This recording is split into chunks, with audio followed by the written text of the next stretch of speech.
start. औज़ुबिल्लाहि मिनश्शैतानिर्रजीम बिस्मिल्लाहिर्रहमानिर्रहीम अल्लाहुम्मा सल्लि अला मुहम्मद व आलि मोहम्मद।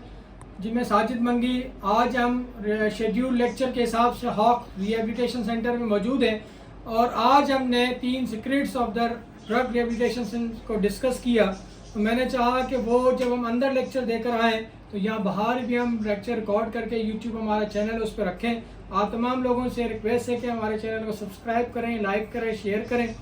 तो लेक्चर की इब्तिदा से पहले एक शेर में कहना चाहूँगा कि अफराद के हाथों में है अक़वाम की तकदीर। अफराद के हाथों में है अक़वाम की तकदीर, हर फर्द मिल्लत के मुक़द्दर का सितारा है। अल्हम्दुलिल्लाह अल्लाह पाक ने हमें फ़ितरत इंसानियत पे पैदा किया है, हमें सही सालिम बनाया है। 2 आँखें, नाक, कान, सब चीज़ें, सोचने, समझने, बोलने की सलाहियतों से हमें अल्लाह पाक ने नवाजा है। और उसके बाद जो माशरे में हमारे नौजवान, हमारे मिल्लत के नौजवान जो ड्रग एडिक्ट हो गए और ड्रग एडिक्ट होने के बाद जो उनका डिसीजन पावर है वो 80% रिड्यूस हो जाता है, 20% में पावर रहता है कि आया हम इलाज कराएं ना कराएं। तो उस दौरान उनकी फैमिली को स्टेप लेना है, स्टेप लेना चाहिए। और स्टेप लेकर जब पेशेंट हमारे पास एडमिट हो जाते हैं हॉक्स रिहेबिलिटेशन सेंटर में अल्हम्दुलिल्लाह, तो आज मैंने 3 उनको राज बताए कि अगर इन 3 राजों पे हम रहेंगे तो हम कभी भी नशे की तरफ दोबारा नहीं जाएंगे। पहला हमारे पास क्या है? पहला हमारे पास यकीनी कैफियत और बेयकीनी कैफियत है। 2 पार्ट है, यानी हम यकीन रखें या ना रखें, हम अच्छा सोचें ना सोचें। मौला अली इस्लाम का कौल है कि जब भी आप कोई काम करें उसका आखिर सोचें। जब आप आखिर सोचेंगे तो चाहे अच्छा काम हो चाहे बुरा काम हो, अगर बुराई होगी तो आधी आपकी हिम्मत टूट जाएगी। अगर कोई सोचता है मैं चोरी करता हूँ और 100 सोनार के 1 लोहार के आपने एग्जाम्पल सुनी होगी, उस चोरी का क्या होगा? 10 दिन, 15 दिन, 2 साल, 1 साल अब चोर कामयाब होता है तो एक न एक दिन ज़रूर पकड़ा जाएगा।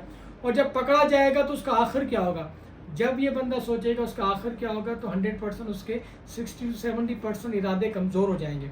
इसी तरीके से अगर हम अच्छा सोचें कि यार अगर मैं नमाज़ पढ़ूँगा, रोज़ा रखूँगा, मैं इंसानियत की खिदमत करूँगा, अल्लाह पाक ने सबसे बड़ा इंसान को प्यार करने वाला पैदा किया है। अगर किसी पड़ोसी, चाहे वो किसी भी रंग नस्ल मज़हब का है, लेकिन मैं उसकी खिदमत करूँगा, मैं उसके काम आऊँगा, तो अल्लाह पाक बग़ैर रंग नस्ल मज़हब के जब हम खिदमत करेंगे तो अल्लाह पाक हमें भी नवाजेगा।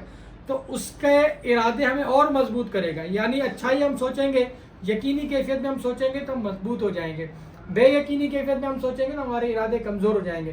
तो यहाँ हमारे पास बहुत सारी कैफियत में हम डिस्कस करते हैं। अब जैसे कि एग्जांपल है कि कल जी पेपर है, अब पेपर में हमें पता है आउटलाइन दी गई है, 10 उसमें टॉपिक्स मेंशन है, 10 टॉपिक से ही हमारा सवाल आएगा। लेकिन हम क्या सोच रहे होते हैं कि यार पता नहीं क्या होगा, मैं पास हो जाऊंगा, मैं फेल हो जाऊंगा। ये बेयकीनी कैफियत होती है। लेकिन अगर हम इसको सोचें कि जो आउटलाइन हमें दी है अल्हम्दुलिल्लाह इसी में से सवाल आएगा और अल्हम्दुलिल्लाह मैंने जो मेहनत की है मैं उसमें कामयाब हो जाऊँगा, तो परवरदिगार उसकी राहें बनाएगा और आप अल्हम्दुलिल्लाह अपनी मेहनत पे जब करेंगे तो आप कामयाब भी हो जाएंगे। लाइक द सेम वे एक और एग्जांपल है, जब इंडिया और पाकिस्तान का मैच हो रहा होता है हम लोग कितना परेशान होते हैं, बेयकीनी कैफियत होते हैं, यार क्या होगा, इंडिया जीत जाएगा, यार क्या होगा, पाकिस्तान जीत जाएगा। लेकिन इसको एंजॉय वो करता है जो ये सोचता है कि this is the part of the game. चाहे इंडिया जीते चाहे पाकिस्तान जीते, हमें एंजॉय करना है, हमें गेम देखनी है। तो यकीनी कैफियत में वो मज़ा लेता है, उस खेल का एंजॉय कर रहा होता है। कुछ लोगों के जो आंसू आ रहे होते हैं, लेकिन दिस इज़ बेयकीनी कैफियत में नहीं लेनी। और एक ये है कि मेरी मर्जी चलेगी नहीं चलेगी, इट्स ओके, आपकी कहीं मर्जी चलती है।